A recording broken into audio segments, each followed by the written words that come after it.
Hello everyone, welcome back to my YouTube channel. आज हम करेंगे अकाउंटेंसी का चैप्टर नंबर 2 जिसका नाम है accounting for partnership firm fundamental.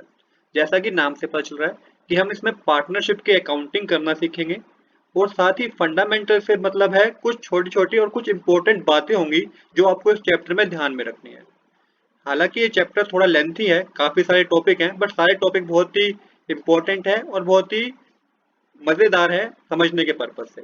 तो मैं आपको ये सजेस्ट करूंगा कि आप सबसे पहले इसकी थ्योरी को समझें, उसके बाद ही आप प्रैक्टिकल क्वेश्चन पे जाएं। चलिए अब बिना देरी के शुरू करते हैं अपने आज की थ्योरी को। तो सबसे पहले हम पार्टनरशिप की डेफिनेशन समझेंगे। पार्टनरशिप से आप क्या समझते हैं? पार्टनरशिप का मतलब क्या होता है? जब दो या दो से ज्यादा बंदे आपस में मिलकर कोई बिजनेस को करने के लिए राजी हो जाए और सहमत हो जाए और उनके जो भी प्रॉफिट या लॉस हो आपस में शेयर करने के लिए एग्री हो जाए, उसको यह पार्टनरशिप कहते हैं। तो यही बात डिफाइन की गई है इंडियन पार्टनरशिप एक्ट 1932 में। Partnership is the relation between two or more person who have agreed to share the profit और losses of a business carried on by all or any one of them acting for all. कहने का मतलब है, जो आप red colour से bold sentence देख रहे हैं, इन्हीं को समझना जरूरी है। क्या कहा गया है? पार्टनरशिप एक रिलेशन है टू और मोर पर्सन, दो या दो से ज्यादा बंदों के बीच में, जो कि एग्री हो जाते हैं। किस लिए एग्री हो जाते हैं? प्रॉफिट और लॉसेस, जो भी बिजनेस में अगर प्रॉफिट हुआ है और चाहे लॉस हुआ है, उसको शेयर करने के लिए जब एग्री हो जाते हैं, उसे पार्टनरशिप कहा गया है। यहाँ पे एक और बात लिखी हुई है, carried on by all or any one of them acting for all. इसको भी समझना जरूरी है। चलिए इसको एक एग्जाम्पल से समझते हैं।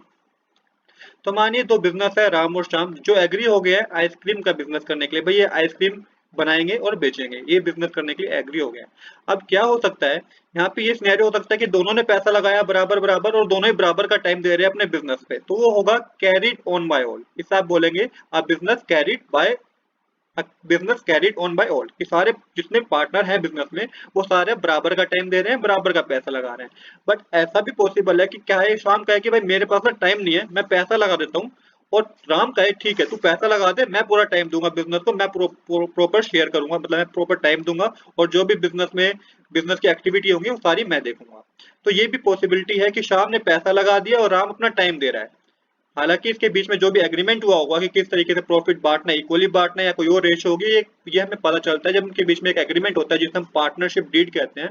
उससे हमें पता चलेगा कि क्या एग्रीमेंट होता है। तो आई होप कि आपको समझ में आया होगा कि क्या डेफिनेशन है पार्टनरशिप की। एक बार और रीड कर लेते हैं।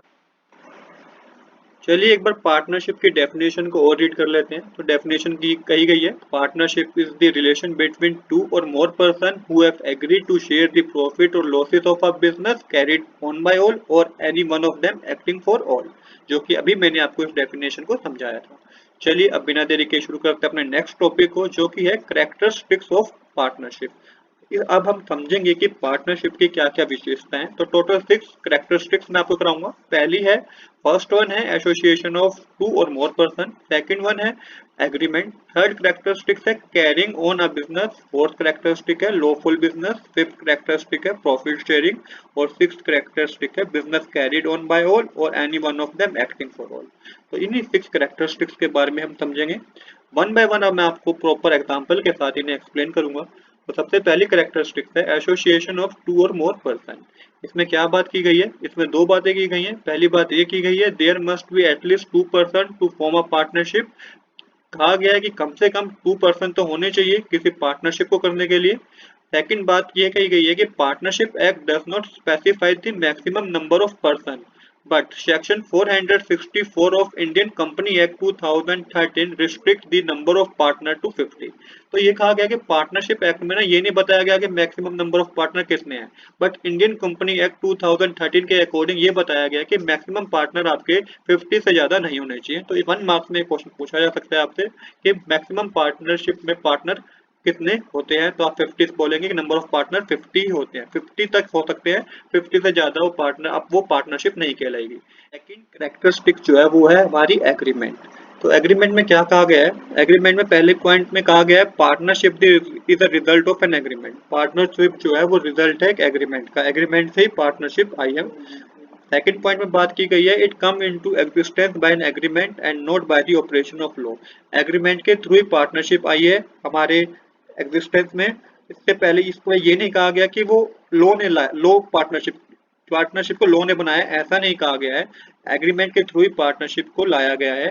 हाँ, ये बात अलग है कि जब एग्रीमेंट हो जाता है उसे कोर्ट में जाके जरूर रजिस्टर कराना पड़ता है ताकि इन फ्यूचर कोई धोखाधड़ी वाला काम ना हो सके। तो इसलिए एग्रीमेंट बहुत ज्यादा जरूरी है किसी भी पार्टनरशिप में। Such agreement can be either oral or in writing. तो ये एग्रीमेंट ओरल भी हो सकता है और राइटिंग में भी हो सकता है। The agreement form the basics of mutual right and duties of the partner.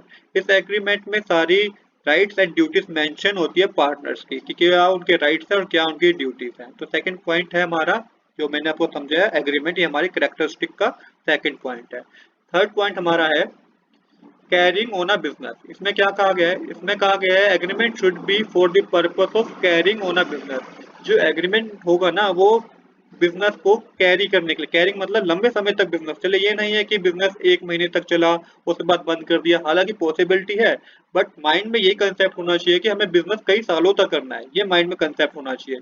तो इसलिए कहा गया है कि agreement should be for the purpose of carrying of a business.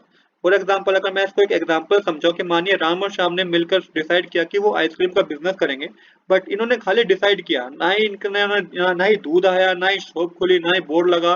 तो ऐसा नहीं होना चाहिए कि बस बातें हो गई, नहीं, अगर कुछ हुआ है कि इन्होंने कुछ प्लान किया है तो उसको उनको करना भी है और माइंड में ये कंसेप्ट लेके चल रहा है कि ये बिजनेस वो लंबे समय तक ले जाएंगे, राइट। तो अगला ये हमारा थर्ड पॉइंट था, कैरिंग होना बिजनेस। फोर्थ पॉइंट जो हमारा है वो है लॉफुल बिजनेस। अब जो बिजनेस किया जा रहा है वो लॉफुल भी होना चाहिए। कहने का मतलब ये है कि वो ऐसा ना हो कि वो इलीगल बिजनेस हो। तो यहाँ पे यही बात लिखी गई है, the business for which partnership is performed should be lawful.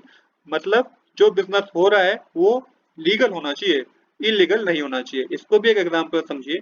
मानिएगा कि राम और श्याम ने बिजनेस करने का डिसाइड किया। इन्होंने क्या बिजनेस करने का डिसाइड किया? इन्होंने कहा कि हम लोगों को पकड़ेंगे, किडनैप करेंगे और उनकी फैमिली से पैसा मांगेंगे। ये बिजनेस करने का इन्होंने डिसाइड किया और चले गए कोर्ट में कि भाई हमारा ही बिजनेस है, हम लोगों को किडनैप करते हैं, हमारे बिजनेस को आप क्या कर दो, हमारे बिजनेस को आप रजिस्टर कर दो। तो क्या ये लीगल बिजनेस है? ये बिल्कुल भी लीगल बिजनेस नहीं है। तो इस तरीके का कोई भी बिजनेस नहीं होना चाहिए, बिजनेस बहुत ही लीगल होना चाहिए। आई होप आपको फोर्थ पॉइंट भी क्लियर हुआ होगा। फिफ्थ पॉइंट है हमारा प्रॉफिट शेयरिंग। प्रॉफिट शेयरिंग से मतलब वही है कि बिजनेस में, पार्टनरशिप में मोटिव जो होना चाहिए प्रॉफिट को शेयर करना होना चाहिए। बट अगर पार्टनर कोई ऐसा बिजनेस कर रहे हैं जो कि सोशल वेलफेयर से रिगार्डिंग रिलेटेड है तो वो पार्टनरशिप में नहीं आएगा। तो यही यहाँ पे बात लिखी गई है कि पार्टनर का पहला एम होना चाहिए प्रॉफिट को शेयर करना। तो प्रॉफिट शेयरिंग में आप इस तरीके से लिख के आएंगे। और जो लास्ट पॉइंट है, business carried on by all or any one of them acting for all, इसको समझिएगा। इसमें जो बात लिखी हुई है वो है the business of a partnership can be carried on by all the partner or by one of them acting for all as an agent of a other partner. यहाँ पे कहा गया है कि वही बात जो मैंने आपको समझाई थी डेफिनेशन में कि राम और श्याम ने डिसाइड किया बिजनेस करने का। अब ये डिपेंड करता है इनके म्यूचुअल अंडरस्टैंडिंग पे कि राम कहे कि मैं पैसा लगाता हूँ, मेरे पास टाइम नहीं है, तो राम एग्री हो जाएगा, ठीक है भाई तू पैसा लगा दे, मैं बाकी बिजनेस की सारी एक्टिविटी को देख लूंगा। तो इस तरीके के जो डिस्कशन होते हैं, जो अभी म्यूचुअल अंडरस्टैंडिंग होती है, उनको ही कहा गया है one of them acting for all और और कैरिड बाय ऑल और the business carried bye all. मतलब कि या तो दोनों ही बराबर का टाइम दे, बराबर का पैसा लगाए बिजनेस में, तो वो बोलेगा business carried on by all. या फिर ऐसा हो गया कि भाई सामने पैसा लगा दिया, राम बाकी की सारी एक्टिविटी देख रहेगा, तो उससे आप बोलोगे any one of them acting for all. तो आई होप कि आपको आज का टॉपिक समझ में आया होगा। इसके नेक्स्ट वीडियो में हम जानेंगे पार्टनरशिप डीड क्या होती है और पार्टनर की ड्यूटीज क्या होती है, और उसके बाद हम प्रैक्टिकल क्वेश्चन करना स्टार्ट करेंगे। चलिए, आज के लिए इतना ही। I hope you like this video. If you like this video, please do subscribe this channel. Thanks for watching.